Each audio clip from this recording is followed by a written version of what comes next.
वो समय आ गया, कालचक्र ने ऐसे अपने आप को बदला कि अब अजित पवार यहाँ से कभी चुनाव नहीं लड़ेंगे। लेकिन अब तक की जो भी उनकी राजनीतिक पारी बारामती में रही है, जब वो यहाँ पर आते थे चुनाव प्रचार के दौरान या 2024 की मैं बात करूं, उनकी ओर से किन किन मुद्दों पर बारामती की जनता को अपने साथ जोड़ा गया, जिसके बाद शरद पवार की पार्टी की बजाय अजित पवार के चेहरे पर यहाँ की जनता ने 1 लाख से ज्यादा मतों पर उनके चेहरे पर मुहर लगा दी थी। अजित पवार ने यहाँ के लोगों को यही अपील की कि बारामती जिस तरीके से विकसित हुई है, जिस तरीके से बारामती का विकास हुआ है, वो अगर हमको कंटिन्यू रखना है तो उनको चुन के देना पड़ेगा यहाँ के लोगों को। और ये उन्होंने जो अपील की थी उसको यहाँ के लोगों ने प्रतिसाद भी दिया और अजित पवार को 1 लाख से ज़्यादा से वोटों को यहाँ से जिताया। जैसे कि मैंने कहा, लोकसभा में यहाँ पर सुप्रिया सुळे को 44,000 की लीड थी, वो लीड कम होके अजित पवार को 1 लाख से ज़्यादा की लीड यहाँ से मिली। यह यहाँ के मतदाताओं की चतुराई भी है। वो भली भांति जानते हैं कि लोकसभा में सुप्रिया सुळे यहाँ से प्रतिनिधित्व करे, ये उनकी भलाई है इसी में, और राज्य में यहाँ का नेतृत्व अजित पवार करे, इसी में उनकी भलाई है।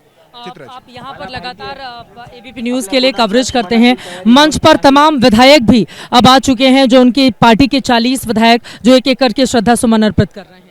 अजित पवार उनके जो विधायक हैं उनको भली भांति उन्होंने खड़ा किया। अजित पवार की राजनीति का एक गुण रहा है कि जो छोटा कार्यकर्ता है उनको उन्होंने ताकत देकर बड़ा किया। बाकी पार्टी में हम देखते हैं कि जो नेता है वो डिसाइड करते हैं, लेकिन अजित पवार की राजनीति की एक बात ये थी कि वो स्पार्क्स देखते थे। जिस छोटे कार्यकर्ता में पार्क्स वो उन्होंने देखे, उनको उन्होंने संधि दी, उनको उन्होंने एक मौका दिया, और जो मौका भुलाने में कामयाब हुआ वो अजित पवार की पार्टी का बड़ा नेता बना। बहुत सारे नेता ऐसे हैं कि जिन्होंने बहुत छोटे स्तर पर राजनीति की शुरुआत की थी। ये सारे विधायक उनसे कई सालों से जुड़े हुए हैं।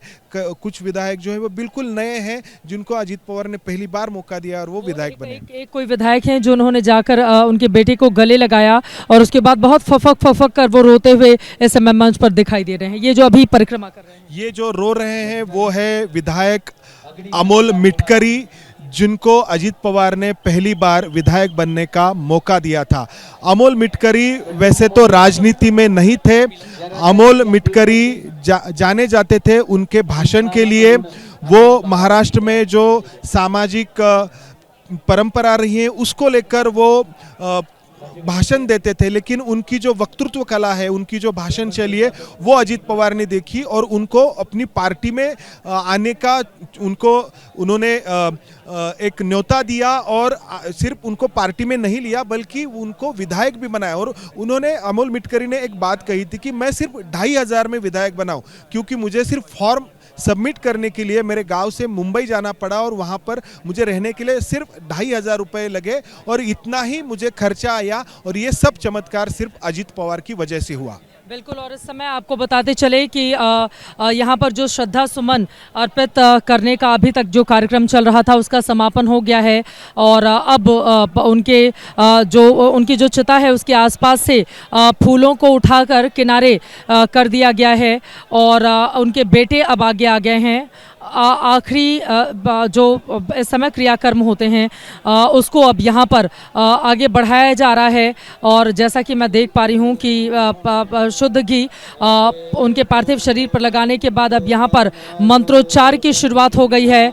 और चूंकि दिन के, आपको बताते चले, 12:04 इस समय हो रहे हैं, और मैं देख पा रही हूँ कि उनके दोनों ही बेटों के हाथों में मुखाग्नि के लिए जो चिता जलाई जाती है उसके लिए वो लकड़ी उनके दोनों ही बेटों के हाथों में इस वक्त दे दी गई है। एक बेटे पार्थ पवार हैं, एक बेटे जय पवार हैं, और उसमें माचिस जलाकर अब उसमें अग्नि भी प्रज्वलित कर दी गई है। और अब यहाँ पर तस्वीरों में मैं देख पा रही हूँ कि किस तरह से अब ये आखिरी विदाई का लम्हा आ चुका है अजित पवार का। आप जरा सोचिए, अजित पवार को गए हुए तकरीबन 28 घंटे हो चुके हैं।